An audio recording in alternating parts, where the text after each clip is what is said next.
All right, so we'll get right into it. Here's the first example. The easiest and at the core of what an inverse is basically the reverse. Now you should have seen this already as an Algebra 2 topic, so we'll just refresh your memories here.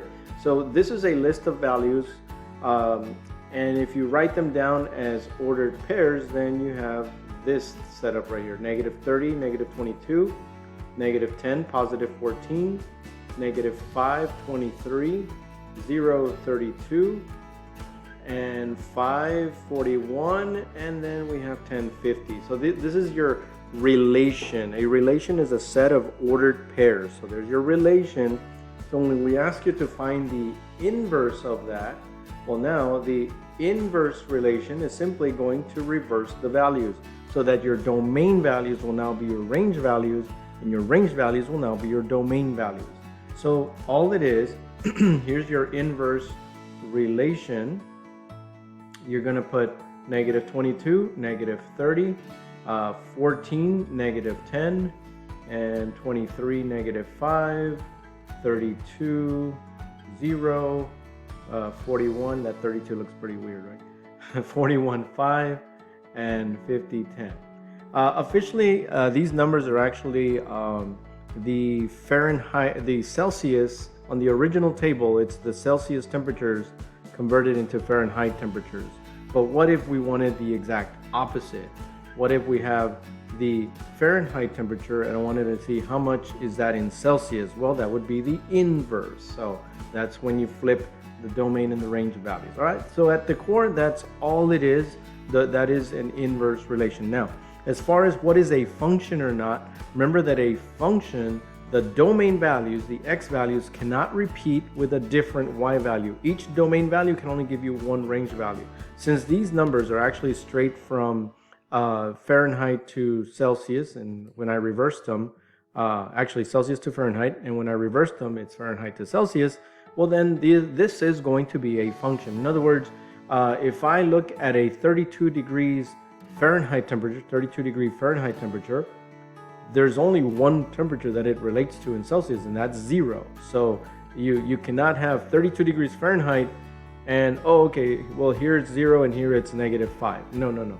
It's only one answer. 32 is associated with 0. So in fact, this is actually an inverse function.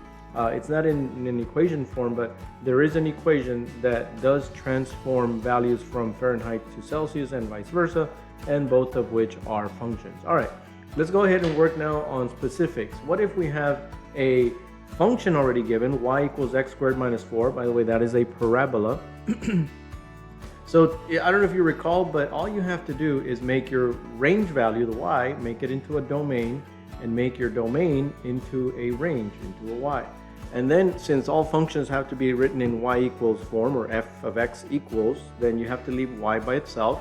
So I'm going to move 4 to the other side, and that's going to be x plus 4, because you're adding +4 on one side and +4 on the other. So now you have this. Now to get rid of the square, you got to get rid of it with the square root. So you're going to take the square root on both sides. But whenever you take the square root, it's plus and minus square root. It comes from the quadratic formula, that plus and minus. There's a positive and negative possibility. That was from the other unit. All right, so it looks like my inverse would be y = to positive and negative the square root of x plus 4. That would be the inverse. This is actually a relation. I can tell you it's a relation because in the original picture, in the original diagram right here, this one, that is a parabola that starts 4 units down. So down here at -4, it's a parabola that goes this way and the other way, same, symmetrical, right? Now this other picture, on the other hand, this one is a square root function that starts 4 units to the left. Remember, everything with x is backwards. So if you're seeing that right there, it is actually starting 4 units to the left, and then the positive square root goes above, and then the negative square root is a reflection which goes to the bottom, and this would not be a function because it violates the vertical line test. So this is not a function, it is actually just a relation. Now there is something that we're going to study here. So the question for the original statement, find the inverse of that, well, it's the one in blue. But what I was going to talk to you about was this right here. apply the horizontal line test. Remember that on the previous picture right here, this is not a function because it violates the vertical line test. The blue one right here violates the vertical line test. Well, if you know that everything gets flip-flopped when you're trying to find an inverse, like right here, if we look at example A, if I graph example A right here, it's an absolute value function. So it's a V shape that starts 5 units to the right. So we start right here and then it goes one up, one to the right, one up, one to the left.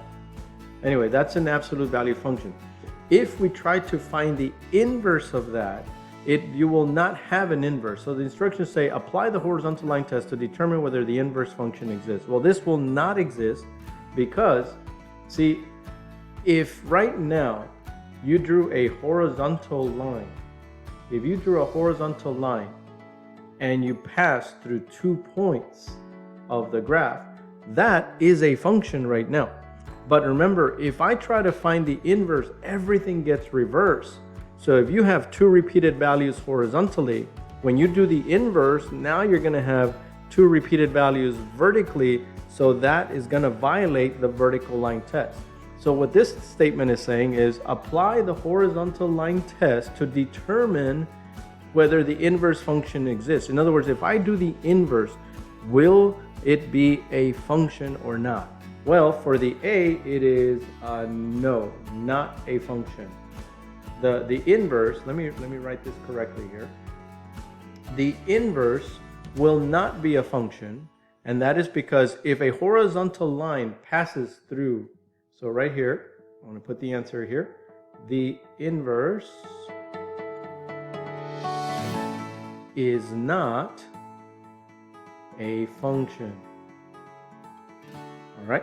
The inverse is not a function. That is a complete sentence, so I should do this, right? Okay, the inverse is not a function. And again, the way I knew it is I knew this was a V shape. So if a horizontal line touches more than 1 point, we're not saying that that's not a function. That's a function. But when you do the inverse, you're going to have a picture that looks like this, and the vertical line is going to touch more than 1 point. So that's why if the horizontal line touches more than 1 point on the original graph, then the vertical line is going to touch more than 1 point on the inverse. So the inverse will not be a function. All right, so let's go to the next one. Now you may need to use a graphing calculator for this one. So on this one right here, let's go red on this one here. So on this one right here, if you graph that, that is the function g of x is equal to x cubed minus 6x squared plus 12x minus 8. Well, if you graph that, and you can graph that on your own, I'm going to go ahead and just do a quick sketch of what this one was like. I went ahead and graphed it ahead of time, and I got a picture that looks something like this, and then it kind of goes like that. There you go. So that picture looks like that. If you do a horizontal line, it only touches 1 point, 1 point. It only touches 1 point. No matter where you go horizontally, it's only touching 1 point.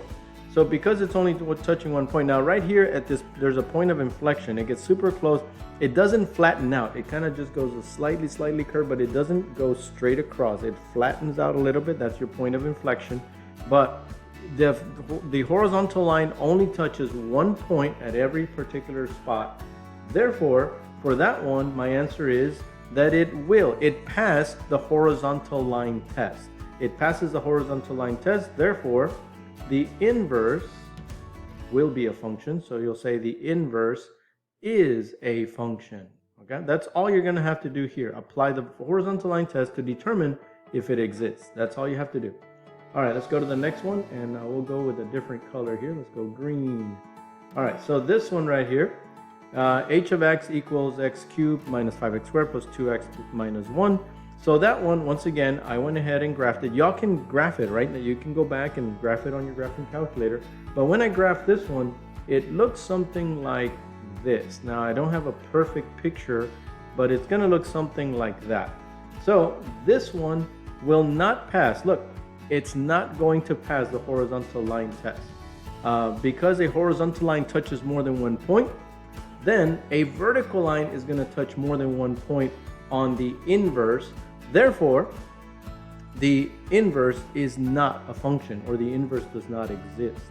The inverse is not a function, or sometimes you will say the inverse function does not exist. All right, and then I just went ahead and drew another one there at the bottom. Once again, if you have some sort of random picture, if you, like here it only touches once, here it only touches once, but at any point in time, if it, so no inverse function. At any point in time, if a horizontal line touches more than one point, then the inverse does not exist, or the inverse function does not exist. So no inverse function for that one either. All right, again, remember you can always pause, rewind, replay the video as needed. Take down some notes as well. All right, let's go to this one. Determine whether the inverse function, if there is an inverse function. If so, go ahead and find it.